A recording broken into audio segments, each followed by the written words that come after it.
निवडणुकीसाठी राष्ट्रवादी काँग्रेसचे अधिकृत उमेदवार माननीय भैयासाहेब टोपे, मंचावरील महेशांना, ज्ञानोबा मुळे, इतर मान्यवर. मी काही जास्त वेळ बोलणार नाही, 2-3 गोष्टीच हे करतोय मी. आता मूळ मुद्दा काय आहे की भैयासाहेब आल्यापासून काय काय झालं, काय काय नाही झालं ते गावाला सगळ्याला माहिती.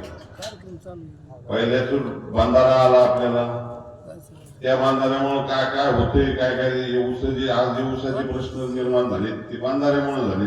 बंधारा झाला म्हणून सगळे कुठाने, आणि त्या बंधाऱ्याला पाणी सोडायचं ज्यावेळेस टाइम येतो त्यावेळेस काय काय होतं हे तुम्ही आम्ही बघितलेले. तिथं कॅनॉलवर जाऊन आपण झोपलेलो आणि त्याच्यासाठी जे पाणी सोडणारे व्यक्ती आहेत ती इथं बसलेली. म्हणजे जायकवाडीचं धरणातलं पाणी आपल्याला पलीकडून येतं ते पाणी भैयासाहेबच सोडलं ना. शेवटी आम्ही कुणाकडे जातो, त्यांच्याकडेच जातो. आता ऊसाचा जो प्रश्न आहे, ऊस आपल्याकडे इतकी लागवड आहे, देवकृपाने यावर्षी पावसाळा झाला, जायकवाडी भरले, पण भैयासाहेबांनी कारखान्याच्या कॅपॅसिटी वाढवल्या. होतोय परेशानी. आता 100 ऊस झाल्या, थोडं बहुत कमी जास्त होतंय, तो विषय नाहीये. पण आता इथून पुढे भैयासाहेब कॅपॅसिटी वाढल्यामुळे तिथे सगळा ऊस जाणार आहे. कारण आपली कॅपॅसिटी आता जवळजवळ 18 ते 20 लाखाच्या पुढे जाईल.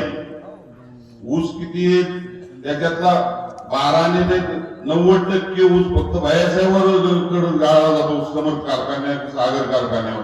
बाकीचे जे कारखाने ते नेतेच किती ऊस, हा बी विचार केला पाहिजे. आता गावातल्या ज्या समस्या आहेत की आता निवडणूक आली म्हणून आपण त्यांच्याकडे मांडायच्या आणि मग त्यांना हे करायचं, त्याच्यापेक्षा निवडणूक झाल्यावर आपण मागवत हक्काने काय मागायचं त्यांच्या. तरी सर्वांना विनंती आहे की आता काय किरण दादाला बी काय अडचण नाही, काय कारण कसं आहे की आम्ही काही त्यांना वागणूक पहिलीच चांगली देत होतो, आता तर चांगलीच देणार, म्हणजे तो विषय नाही ना. तरी सर्वांनी आता एक दिलाने एक त्या मताने जास्तीत जास्त मताधिक्य भैयासाहेबांना कसं देता येईल याचा विचार करून आपल्या गावातून मागच्या वेळेस जशी लीड दिली विधानसभेला तशी यावेळेस द्यावं एवढी अपेक्षा व्यक्त करून माझी 2 शब्द बोलतो. धन्यवाद.